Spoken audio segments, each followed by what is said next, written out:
Saturday. It is last call. I'm the prop queen Ariel Epstein, filling in for Kelly in Vegas until September. So good morning, everybody. Maybe Ariel celebrated the Yankees win too much. Yeah, I did. It was I just was saying this to our producer Dan.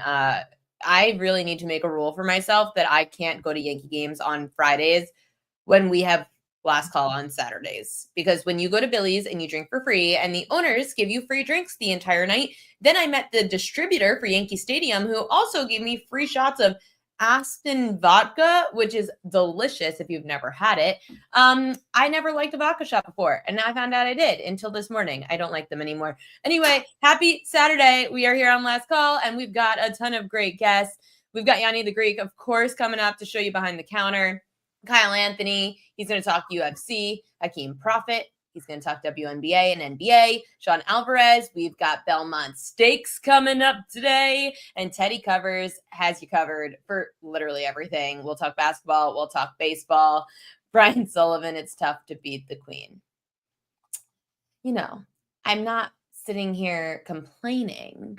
No, I am. I'm always complaining. The Oilers last night, too. That was insane. I was at the bars watching that hockey game, and I can't believe it went to double OT. I made it to like 2 different bars before that game ended, and I was like, I'm over this. Poor Marley's crying. She hates when I'm on the shows. So let's get this thing going. Let's start things off by telling you to go make sure to check out Odds Logic, because the Odds Logic board is super helpful for anybody, and you can use my promo code PropQueen for the Odds Logic screen. So make sure to check that out. There you go, right there. It's oddslogic.com/PropQueen, and make sure to check out all you need to know for how the lines have been moving throughout the day ever since opening line. You get it up to the minute, and that's why we bring on our next guest, because our guest tells you everything you need to know going into the slate. Yanni the Greek, live from Las Vegas. Catch him at Greek_gambler. Feel like I haven't spoken to you in a while, Yanni. Happy Saturday. Thank you. Thank you. I'm actually in Oklahoma. You know, I'm not going to the Oklahoma City game tomorrow. I wanted to, but it's just too expensive. The tickets just don't make sense at all. It's crazy. It's insane. Well, what are you doing in Oklahoma? I had to come up for it's a christening. Okay, nice. So yeah. You know, one of those wedding type things. I don't even. I know it's something like that I have to go to tomorrow. I guess I'll find out when I get there. I assume that you still are keeping a close eye on UFC. Absolutely. What's the main thing for you on the slate today? And UFC. In fact, last night I sent out a 5% play to my subscribers. I haven't had one in like the last 2 UFC cards. I haven't had one in a couple weeks. But I like the play a lot. I actually had given it out on UFC on the Line like 2 weeks ago because we taped early. But as we were approaching, I started seeing the line not really going my way. I started getting a little bit worried.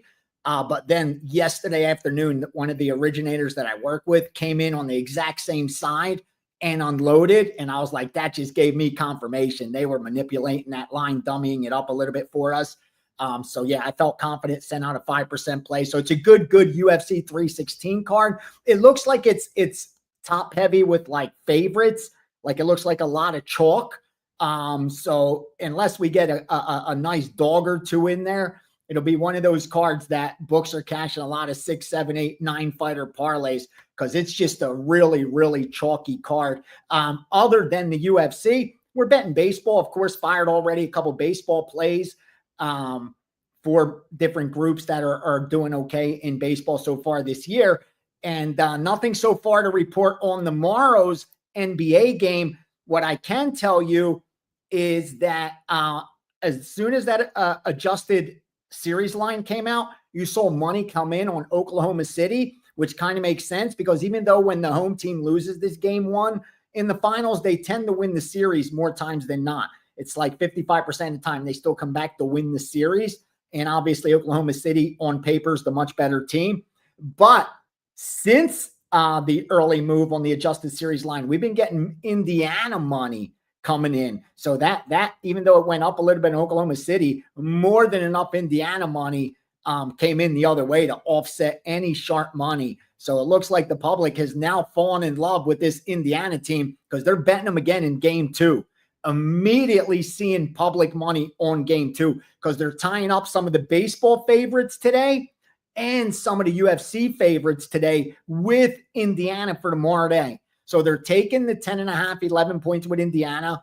They're even sprinkling a little Indiana money line in some of those parlays. So, yeah, it'll be interesting to see if any sharp money comes in and helps limit some of that risk. Because I'm telling you, honestly, but I feel like now, Yanni, this is the time that we zagged because everyone was on OKC game 1. No one believed. I couldn't believe how many people on my show were telling me it's going under 5.5 games. You got to lay 2.5 with OKC. Everybody had no faith in the Pacers. It made me want to go to Indiana.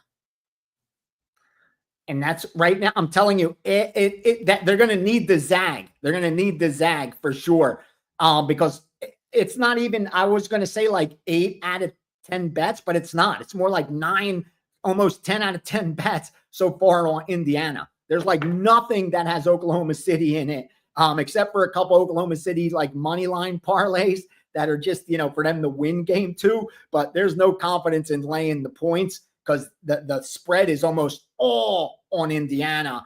And yeah, the money lines may be 90-10 because of the few money line parlays that are on Oklahoma City. So that's going to be really interesting to see if that trend continues, because it really is one-sided and decent action already. But like you said, pay attention to what the line is, because it opened 10, went to 10.5, and right now I just peeked into my sharpest book, and they're already at 11 on Oklahoma City. So it looks like they're getting some sharp money, because all that public money the other way is getting absolutely no respect at all.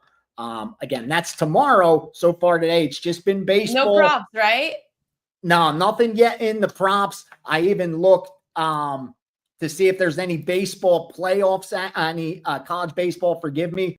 Nothing in college baseball. Just been MLB, UFL for tomorrow. Michigan's decide, Michigan and over in that Michigan-Birmingham game. We took the +1 on Michigan. We also went over 45.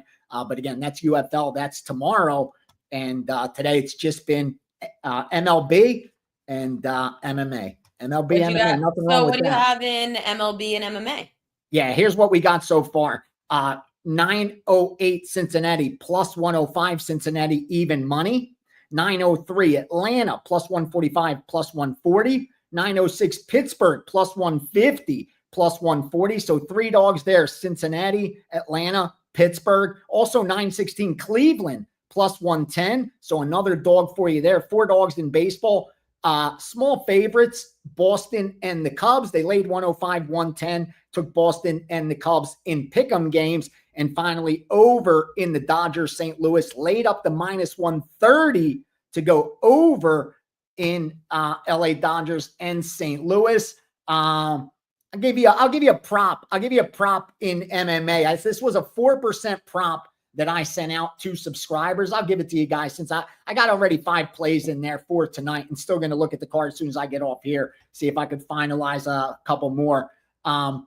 Where's that fight that I was looking at? Chaos Williams and Gustafson. Chaos Williams and Gustafson over 1.5 rounds.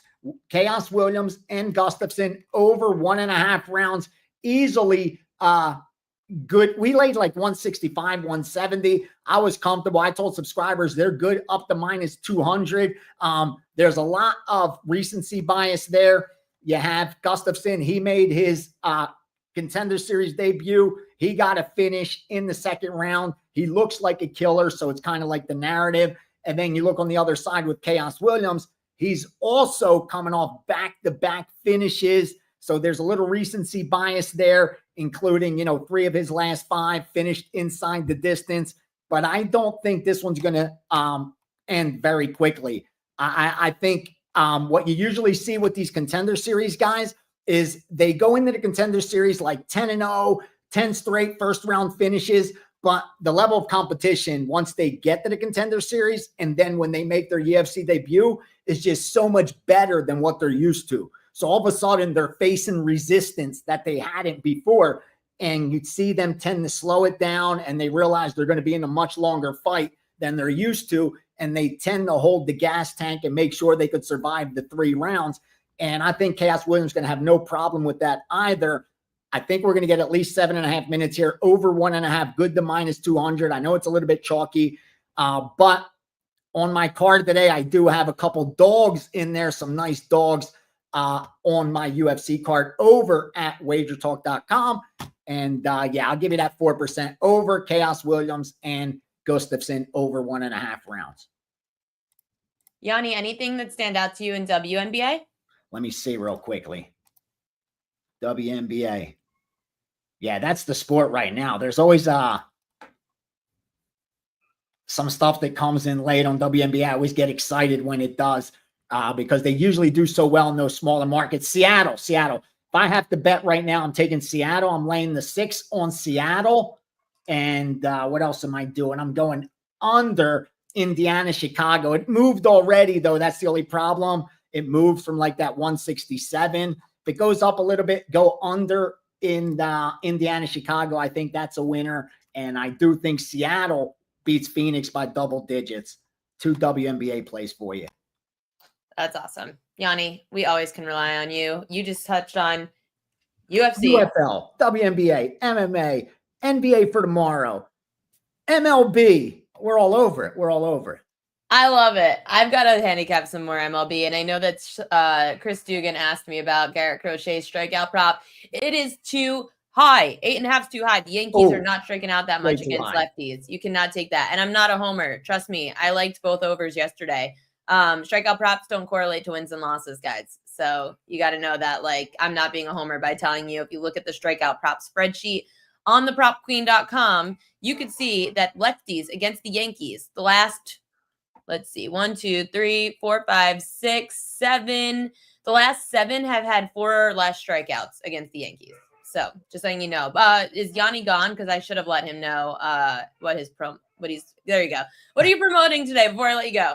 And thank you. Thanks, Ariel. Thanks, Titan. Shout outs, brother. Good luck today. Hope you do some damage. The MMA package. I mean, if you get the whole day, you're going to get the baseball as well. Any college baseball that comes in, you'll get the UFL that's in there also. Number 1 in profit right now in the UFL. Number 1 over the last 365 on 5% plays. I've only given out 25 of those over the last 365 days, over 71%, over 65%, I think, ROI, 65 units won, like crushing those 5%.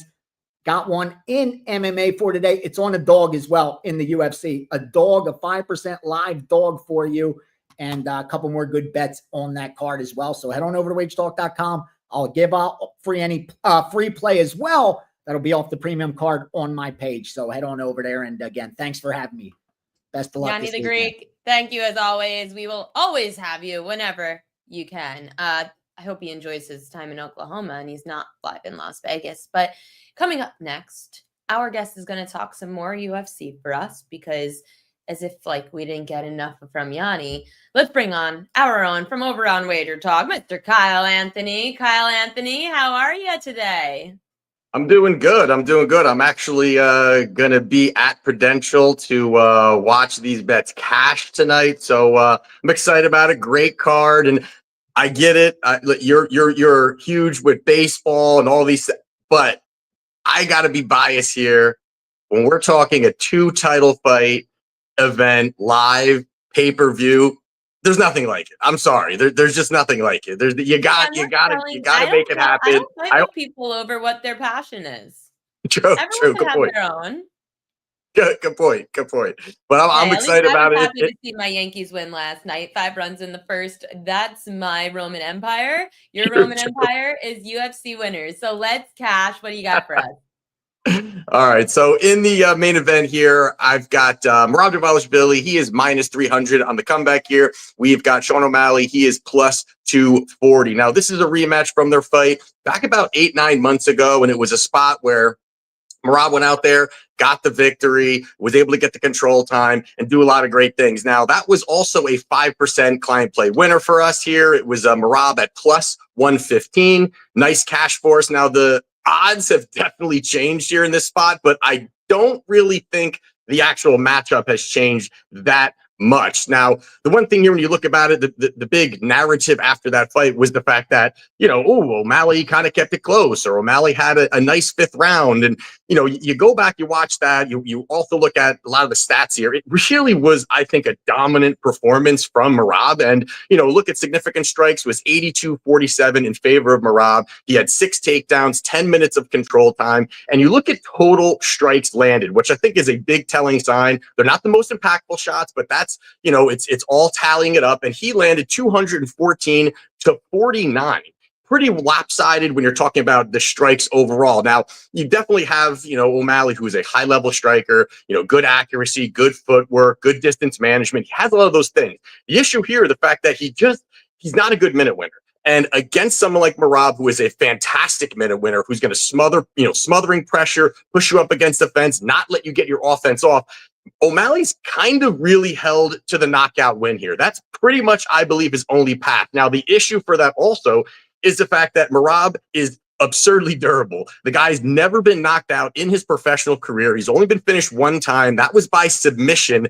And I don't think submission is on the table here. And when you're looking at also, what has changed, besides the line, what has changed stylistically here in 8 or 9 months? And is all of a sudden, O'Malley going to turn to this elite level defensive wrestler? I would highly doubt it. Is he going to all of a sudden, be one of the first people for 25 minutes to get his offense off on Merab?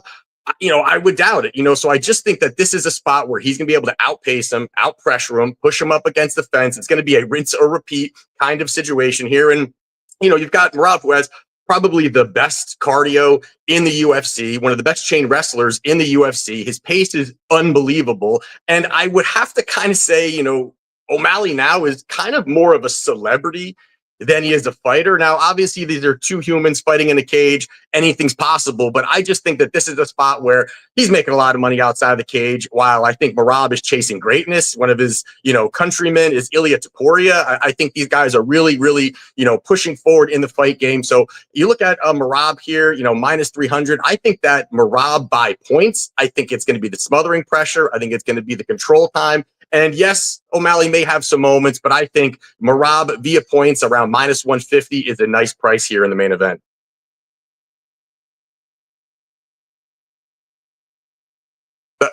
Are you muted? Or am I? I'm muted because nope, it's my fault. My dog is barking and crying in her crate.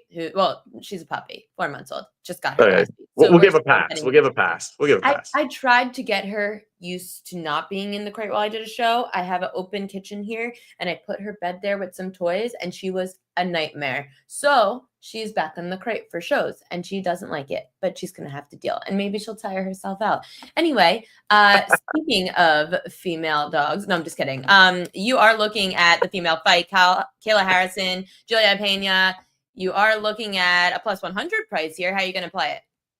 Yeah, so we've got Kayla Harrison here. She is minus 770 on the comeback here. We've got Juliana Pena. She is a big plus 525. Now, this may be one of the first times that I can remember that a incoming champion is this big of a dog. I mean, this is pretty massive overall. The money really has not stopped coming in on Kayla since this fight was announced. And, I get it. You're looking at, Kayla, and you're looking at, Pennington, Pena, and especially over the last 3 fights for Juliana, I thought there was a lot to be desired. Now, definitely 3 fights ago, she went up there, she shocked the world. She beats Amanda Nunes in a fight. I think Amanda Nunes simply just didn't take seriously. I think that she really thought she would just run through her. And, and Juliana was able to kind of move forward, find a way to get a victory. The second time around, it was all Amanda Nunes. I mean, she dropped her 3 times, had 6 takedowns, 12 minutes of control time, outlanded her on the feet, an absolutely dominating performance. I think one of the big telling signs here in this fight is her fight against Raquel Pennington, which was a fight where, Pennington is, she's good everywhere, but great nowhere. You know what I mean? She has ability. She's a grizzled vet and all these things that she can do. And but she's just tough. And in that spot, I think it should have been something that Juliana really should have put a stamp and really kind of separated herself in that type of fight. It was 92 strikes apiece. It was also, 2 takedowns for Juliana, 1 knockdown for Pennington, and split decision. It did go to Juliana. I kind of thought she lost the fight, but this is a spot now where tonight, I shouldn't say, is that Kayla is just a monster. Kayla is an absolute monster. That's obviously why this line is where it is. And, she's going to, I think, and I've said this on multiple shows this week, is I think takedowns come free. I think this is a spot where, the strong wrestler is going to be able to take down Pena consistently. And, Pena has 23% takedown defense rate, not good. Any female that has looked to take her down was really able to take her down. You have Sarah McMahon was 3 for 3 on takedowns. Nunes was 6 for 7 on takedowns. Even Nico Montano, who was never really good, is 3 for 5 on takedowns. So I think that, yes, Pena is comfortable off of her back. She's got high level jujitsu. She's going to try to throw up submissions off of her back, but that kind of plays into my play here because, I think that the physicality advantage for Harrison is going to be huge. I think, she's going to be able to, get the takedowns, get the control time. Early in the first, I think there's, there could be opportunities for her to just kind of run through Juliana. But one of the best attributes, I think, for, Juliana is her toughness. I mean, she has shown it throughout. I mean, she took an absolute beating from Amanda Nunes and still didn't get put out. She still was able to make it to the bell. And that's kind of where I think this fight goes, is that I think that this could be a lopsided victory for Harrison, that she gets the control time. She's able to kind of, win positionally. And I think that this probably gets to the scorecards, but you're looking at the total of, over about 3.5. And I like the over at plus 100. I think that is very likely here. I'm even seeing some spots here where you're seeing, maybe it's 2.5 minus 135 on the over. I think even that, depending what books you're shopping it at here, they're kind of all over the place, but I do like this over here. I think that it's really a spot. I do even like Harrison by decision, which is about plus 270. So I do think that this is where this goes. I don't blame anybody taking the shot on Juliana and that plus money, but I think that it's a donation, and I think Kayla gets the job done here. Now, Anthony, what are you promoting today? So I have a 5% pack up right now. I've got 5 plays in there, and do have a 5% since March of 2024. I'm about 70% win rate on those 5% plays. Do love the spots that I have here. Gonna see these live cashing, so it'll feel a little bit better when I'm watching them live cashing tickets. And so check it out, WagerTalk.com, and also I forget my promo. What is it? It's UFC 15. You get $15 off my 5% pack. Again, I've got 5 plays in. I may actually be adding one more when I get off the show here. But besides for that, I'm ready to rock and roll tonight. Hey, listen, if you guys are going to see the fights tonight, if you're going, make sure to go check out our guy, Kyle Anthony, live on site. Thank you so much, Kyle Anthony, for coming on. Now, for anyone who tunes into the Prop Queen pod, you know that I know this guy very well. He's one of my closest friends. We talk every day, or I ignore him and Kelly in our group chat every day because they wake up angry every morning at 7 a.m. But I always am so excited to talk to him. This is my very good friend, Mr. Hakeem Profit. What's up, Skee? I appreciate the intro. That was pretty amazing. And well, I tried to intro you yesterday, but you told me that you were just going to go have a good day all day yesterday because pissed you off. Yeah, it gets like that sometimes, If people know me, if I bet all these games. I tell you guys, even if I come on a show, it's a free play, I'm betting them. And if I lose, I'm not happy. And if you know me, when I'm not happy, I go to the bar. So it happens. Yeah, same. I can't even look at alcohol right now after last night at the bar, but it's okay. So we do have game 2 tomorrow of the NBA Finals between the Pacers and the OKC Thunder. I know you're still a little angry, but maybe calmer heads prevail or something. Cooler heads prevail. What are you looking at for game 2? So before I talk about this, I'm going to tell you guys, I've played 2 more plays today. I'm going to share them both with you guys. I haven't played game 2 yet for the NBA Finals. I'm going to do that today. But my thoughts on it are OKC really dominated that game for majority of it until they just won. For some reason, they dominated until they lost. Mark Daigneault, I don't think, I'm going to watch it again. But I'm pretty sure Chet and Hardenstein were not playing in the 4th quarter. And those are 2 advantages that I thought they were, should be taking advantage be taken advantage of throughout the game. So I think they won't make that mistake again. I feel like the coach was just getting a little bit too cute, trying to try different things versus what got them there. And in the last 4 minutes, they obviously just, stopped playing defense. So I think this is very similar to what we saw in the Denver series. Denver had the big comeback in game 1. Then OKC, they responded pretty big in game 2. We see them as a bigger favorite, and I think rightfully so. It's only happened a few times in the database, I believe 3 times, but they're 2-0-1 ATS, winning by like 15 points per game. And I'm talking about the home favorite in the NBA Finals after losing game 1. So I think I heard Yanni talk about we need a zag now. I think that's what we'll get from OKC in game 2. Yeah, I'm on the same page. I feel like everybody's going to go to Indiana after they feel like, oh, Indiana proved themselves. These are too large of spreads. Okay, and the spread's still double digits, guys. Like, let's read the room here. And of course, I'll probably text you tomorrow about some props because I've got to figure those out. Probably another big game from Chet is what I'm expecting as a zag because he had a bad game in game 1, and he should match up well against Indiana. But you've got some plays for today, so I'm assuming that means it's the WNBA. That is correct. I Sharp played call. 2 of the 3 games. You are very sharp.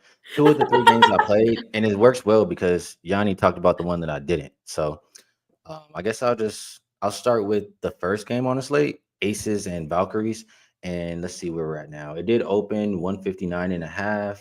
We're sitting at, the highest I see is 161, and the beginning thought process for this bet is, year after year we see WNBA. All the leagues are doing it. They just continue to adopt modern basketball strategies like more 3-pointers, faster pace, et cetera, et cetera. And now, if you look at the jump from 2016 or 2015, I believe, they're shooting 10 more threes a game. So I just think when you look at the way it's played now, for totals to be set below 160, which is what I got 159.5, just so you guys know, I think that's too low, even at 161. And the reason for it is, the Valkyries team started the season 7-0 to the under. And we know odds makers are not going to let you beat them on the same thing forever. So eventually they had to drop it below 160. And when they did, the previous 2 games just went over. So that's what we're looking at again here. I do have a trend that I shared on my page on WagerTalk. It says teams that have failed to crack 80 points in 4 straight games are 20-5, 80% to the over, as long as the total was 160 or below. So again, it has gone up to 161, but I still think they can clear that. For the Aces, their weakness this season has been the defensive end. And for a Valkyries team that's kind of struggled offensively, that's what you want to see, right? The Aces, they've been pretty good in half court, not so great fast break, but the Valkyries are the second worst fast break defense. So I think things are lining up pretty well in this game to get some points. I played over 159.5. I still would endorse it at 161. I had to look up what a Valkyrie was when I first saw this team. Like, I was like, what the hell is a Valkyrie? And for anyone that doesn't know, it's a host of female figures who guide souls of the dead to the gods. Wow. Did you know that? Mascot. I did not. All I know is I played that game Clash of Clans, I think it is. Yeah. And they got the Valkyrie, the lady with the axe. they lead to the gods. Maybe they'll lead us to the money. Yeah, let's do it tonight. Was that all you've got in WNBA? No, I have one more, and I'm not going to be so long-winded on the next one. It's pretty simple reason why I like it. Indiana and Chicago. So first of all, the last time these teams played, we all know the history with Chicago and Indiana, and Caitlin Clark is not going to be out there again today, but these teams just still don't like each other. The last time they played, Chicago lost by 35 points. When you lose by big margins like that, it sticks with you. And I think here at the house, especially versus a Fever team missing Caitlin Clark, who's been struggling a little bit, I think this guy can be the right side. But what I want to bet on more than that, I'll bet on them to play some defense. Looking at the Sky, their opponent's first half team total is 5-1 to the under. And Fever first half team total is 6-1 to the under. We did play Fever first half team total under in their last. It was either their last game or game before, and we cashed. So just lining those trends up, thinking that Chicago's going to come with a really big effort after getting blown out in their last meeting. So first half team total for Indiana under 42.5 is my bet. Any trends we should look at for props? Nah, I haven't gotten too much into WNBA props. I honestly don't even look at them every day. So I know you're the prop queen. Sorry I let you down. I keep getting yelled at by Shawn Michael on the Prop Queen pod that I don't do WNBA props, and I should, but maybe I'll do it after the NBA season, but I need help. Well, I'll tell you this. There's a friend that I have who is pretty solid at WNBA props, like all that he does. So I'll link you with that friend, and you Please guys can do. do some good I work. didn't know you had friends not named Ariel Epstein, but okay. Not very many, but just a couple. I'll let it slide. It's fine. What are you promoting today, Hakeem? Well, what I would say is I gave you the 2 bets that I placed. I woke up. I mean, we have a tennis winner. I'm still watching the match, but we already won on over 21.5 games. I put the other 2 plays that I just talked about on my page for today. And what I'll say is win those 2 bets and then come back and get the 7 days for $77, $11 per day, and see if we can make some money for the next week. So let's win these bets, and I'll talk to you guys next time. Hell yeah, we love it. Hakeem Profit, thank you so much for coming on. And I guess it's probably time for you to finally go to bed, right? You know it. I'll see you again soon. Now we've got to go to some ponies. And I know Hakeem does ponies, but so does this next guest, because this next guest had the exacta and trifecta for the Preakness with the long shot. We're going to try to get some other winners today. We've got Belmont Stakes, the 157th Belmont Stakes. Sean Alvarez joining the show, gonna help us make some money on the ponies. What's going on, Sean? Yeah, I mean, it's an exciting day. It's the third leg of the Triple Crown, but a little bit of a little bump or a bonus for me. They're running up at Saratoga while Belmont's going under a little bit of construction, getting ready for the Breeders' Cup that they're going to host in a couple years. So definitely an exciting time for me. Like I said, Triple Crown, but it's also, a day at the spa up at Saratoga. We love that. So what do you want to give out with the ponies? Yeah, so we'll look at the Belmont, as Kelly and Marco and myself did talk about in the Pony Pundit, so I'm not going to go into it too much. But my top pick's going to be the number 6, Baeza. We're getting a morning line at 4-1, but I think that's more of a pipe dream. I think we're probably looking at 2-1, 3-1 type of area. But if you look back at the Kentucky Derby and how he ran in that race, he needed scratches just to get into the race, putting him at that really far outside 19 post, leaving the gate, which is already kind of a knock against him and something that he had to overcome. And I thought Flavian did a good job of getting over to the rail and trying to save as much ground in that race. But when doing so, he really kind of got stopped in his momentum with the horse in front of him. He was boxed in with the horse on the outside. And then turning for home, he tried to, save ground again, going up the rail, or at least 1 or 2 paths on the outside of the rail, and was stopped again and had to follow Sovereignty and Journalism, who, were the 1-2 finishers in that Derby. But if you look at how he came home, I thought he ran the best race and came home, quicker than anybody else in that race. So we get a little bit of a shorter field in this Belmont Stakes race. So he's not really going to have to deal with the traffic trouble that he had to deal with at Churchill. And I think that maybe he's going to get first run on Journalism and Sovereignty, where we see a little bit of a rematch of the Kentucky Derby winner, hopefully in Sovereignty getting a little bit more money, because that's a big fade for me. I'm really just using my top pick, Baeza, and the number 7 Journalism up top in my exactas and trifectas. I really think, and I'm pretty sure Marco agreed with me on the Pony Pundits, if Umberto waits a little bit longer in the Kentucky Derby, we're probably looking at a Triple Crown possibility, as I just think he went too early on Journalism, and Sovereignty was able to wait and kind of run him down in the stretch at Churchill down. So my top pick's going to be the number 6 Baeza at 4-1 right now. Is that the only way that you would tell people to play Belmont Stakes, or is there some kind of trifecta, exacta, etc.? As far as the Belmont Stakes goes, it is a shorter field, a little bit more on the chalkier side, especially for my pick. So I'm only going to use the 6-7 on top as far as my exactas and trifectas. I'm going to have a little bit of a saver on the number 3 Rodriguez, and more of a pick 3s and pick 4s. This is more of your the class of the speed in this race, but I really think that he's going to ding dong battle with Crudo, the number 5.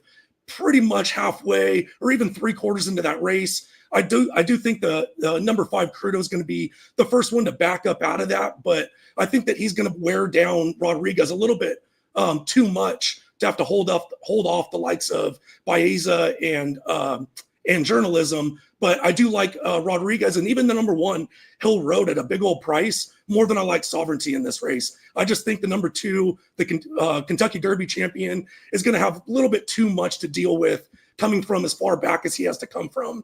And I do think that Journalism and Baeza just have a little bit more in the tank coming into that stretch. So I would use 6, 7 up top, and then I would sprinkle a little bit of 1, 3, and then also use the 6, 7 underneath in exactas and trifectas. And I know here that you said race 11. Did you address that already? No. So previously, because we've talked about the Belmont leading up to it so much that, let's try and find a little bit more value in the race. The 11th race at Saratoga, the grade 1 Woody Stevens going 7 furlongs, which is really a kind of an odd distance. It's a little bit too long for sprinter horses. It's cutting back for route horses going 2 turns. So it is a little bit of an interesting distance. And we do get a Kentucky Derby horse, or at least a horse that ran in the Kentucky Derby with the number 5 Citizen Bull. But I'm going to try and fade that horse up top. I do think the number 10 Chancer McPatrick is geared up for a big race in this spot. He is the lukewarm favorite at 4-1, but I also like number 8 Gunmetal at 8-1, as well as the number 1 Big Truz at 10-1. So I'm going to use those 3 horses up top, 1, 8, 10 over the 1, 2, 5, 8, and 10 for $1. It only costs you $12. And if you've tuned in previous Triple Crown weeks with myself and Steve Merrill, we've done pretty well with trying to find value in cashing these exactas on the undercard. What are you going to promote today, Sean?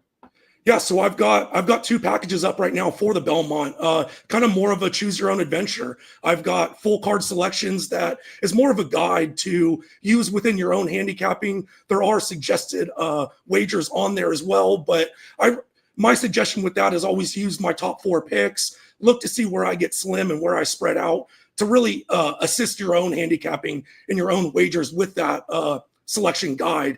And then if you don't want that, you just want me to tell you exactly what to bet, I've got my full card wagers as well. There are 2 races that have gone off already, but that means we have 12 more races on the card, with 8 of them being graded stakes races. So still plenty of time to get in. It's over at my page at wt.buzz/SA.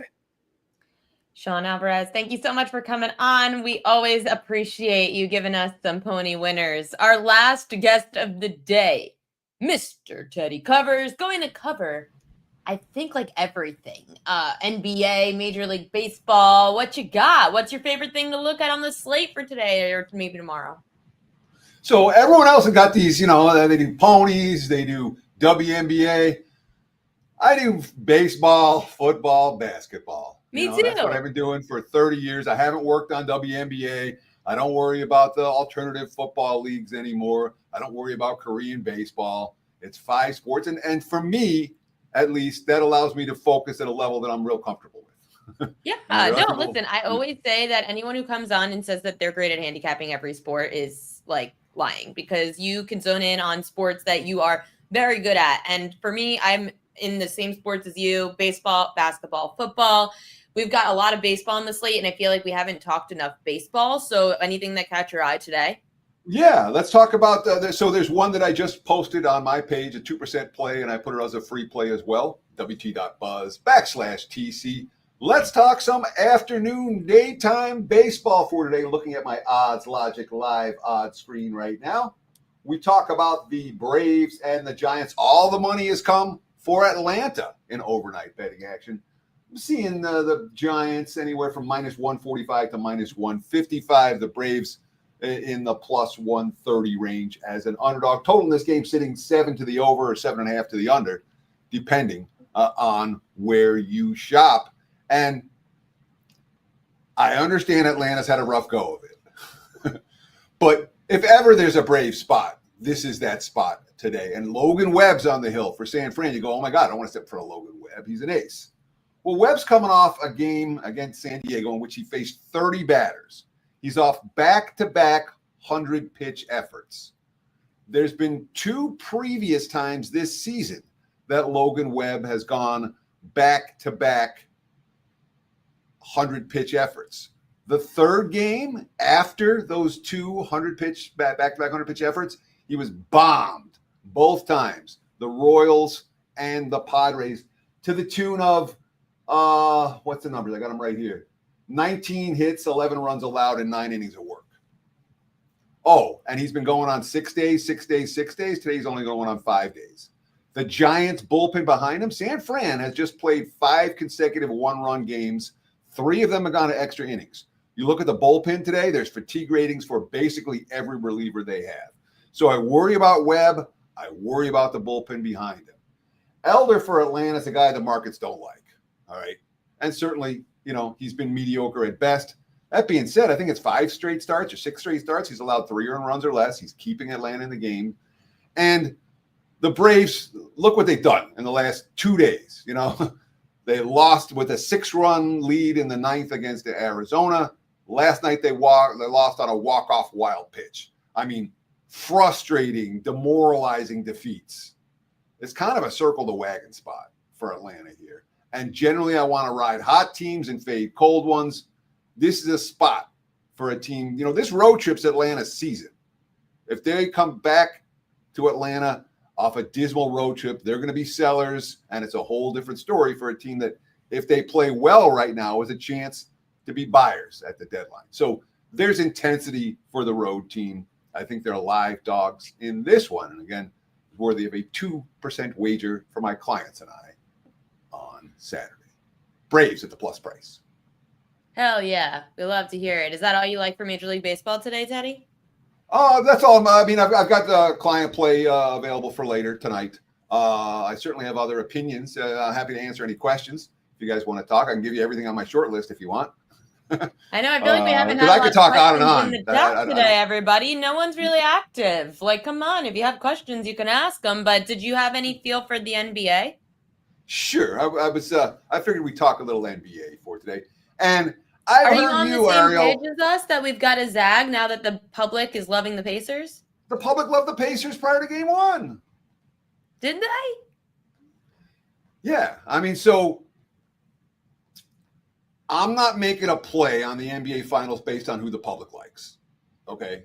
If the public likes this and the wise guys like that, that's great. All right. Wise guys lose. They don't win every bet. They don't win every series. And I've been in Vegas since 1998. In a sense, this series reminds me of 2004. You remember that series, Ariel? Yes. Okay. Who was it?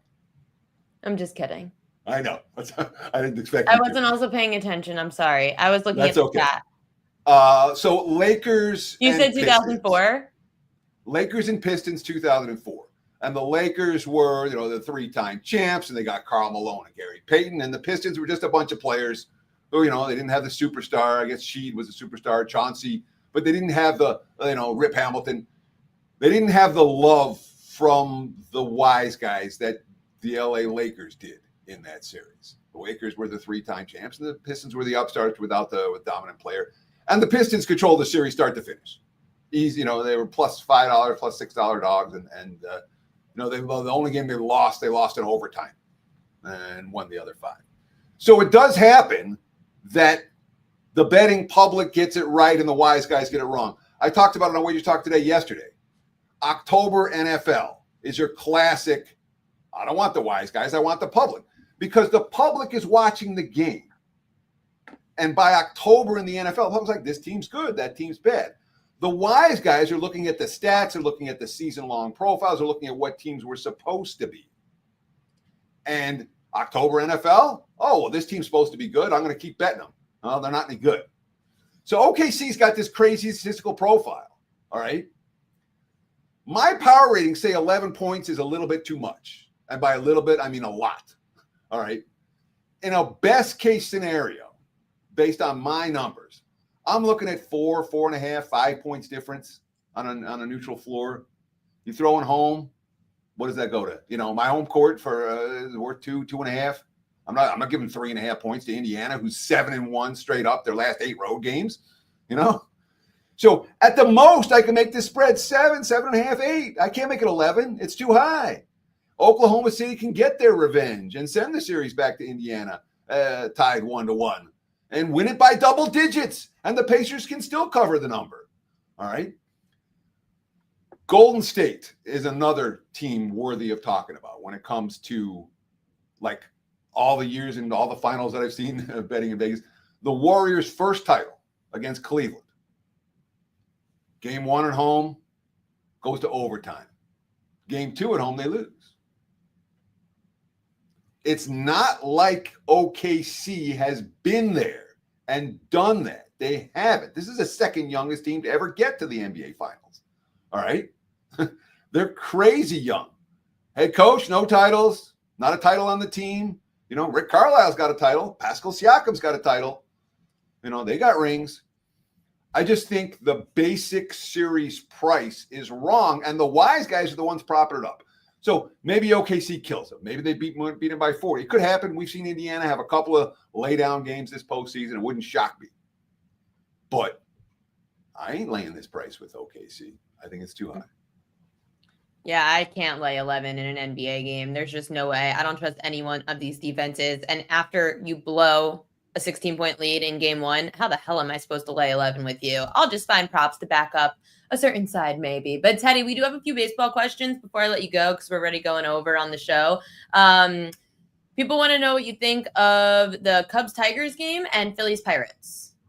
So Cubs-Tigers, I'm surprised at how cheap it is for Chicago. Chicago's the better of these two teams when all said and done. I understand that the Tigers have been as profitable as any team in baseball so far this season.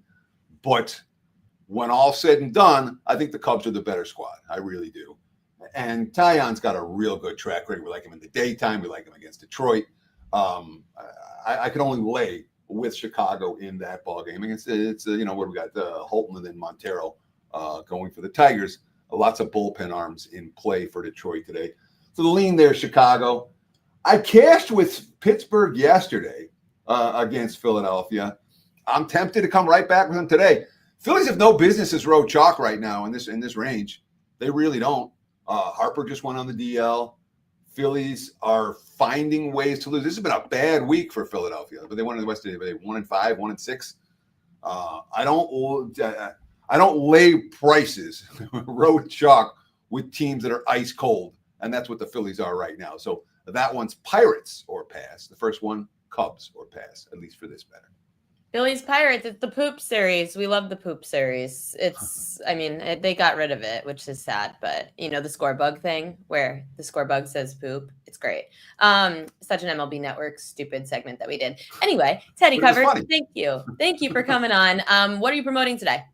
So we got to talk about NFL right now because we haven't talked any NFL. I'm going to talk NFL on Monday morning, each and every Monday for the next 4 weeks. Drew Martin and myself on the opening line report, 8 a.m. Pacific, 11 o'clock Eastern. If you miss it live, you can always watch the archives on YouTube TV. The NFL opening line report. This week, we'll be going through the two East divisions, the AFC East and the NFC East, team by team, win total by win total. It's a thorough analysis. And, of course, the NFL win report, 103-52 since the first one was released in 2001. Yeah, I've been doing these reports for a long time. They've made money for a long time. That's why I keep doing it. 17-4 with the big tickets. That win report comes out July 2nd. I'm working on it basically every day right now. So take advantage. Visit my page, wt.buzz/TC for more info and to get on board with the win total package. Be sure to tune in to the NFL opening line report on Monday. And Teddy's got his plays up over on our site as well. So make sure to check it out, right? You've got baseball on there? Sure. Single baseball, best bet for tonight. Check it out right now. We're running good, guys. 67% baseball in June. Perfect the last 2 days. You know, more than 50 units of profit. I think 53 units of profit in the last 5 weeks. So good time to take advantage of that 7-day, $77 all access pass. What's that promo code, Ariel? Which? For 7 days, 77. Dan, do we have the 7-day 77 promo code? There we go. That's what Game on 77. 77. There it is. Yeah. See, that's where Kelly in Vegas is better than me. She knows all these promo codes, and I just find things out as I go along with. No, she doesn't. No, she There. doesn't. Don't worry. doesn't know either? No, she doesn't. I give her too much credit sometimes. Apparently, Game she's on about to die on a 77. boat searching for a whale. So rest in peace, Kelly in Vegas. Just real quick, game on 77. It's good for me. It's good for any of the handicappers at wagertalk.com. 7 days, $77, just $11 a day for every play, every day in every sport. And one of the things about WagerTalk that if you don't know already, you should know, there's no BS. There's no bait and switch. If you want this package, that's what you get. Again, game on 77, 7 days, all access. Great way to get on board for every play, every day in every sport. Teddy Covers, catch him at Teddy_covers. Thank you so much for coming on as always here on Last Call, and good luck today. Cheers. That's it for our show. Dan just popped in, but hi, Dan. I'm Ariel Epstein, the prop queen, and thank you all for tuning in here on this final Last Call Saturday so you get stuff ready. Sorry, I said final. I don't know why I said final. On this Last Call Saturday, before we get to first pitch, which I think we have like a game starting at 12:30 in Major League Baseball or 1 o'clock. 1:10 is the first game between the Cubs and the Tigers today. If you missed it, you can check out the YouTube page here on Wager Talk. Make sure to like, subscribe to everything here on the Wager Talk platforms. And anyone that signed on today as a guest, you could go and look at everything that they're selling, all their promos. That's it for us. Good luck with all your bets today, everybody. And we will see you next week here on Last Call.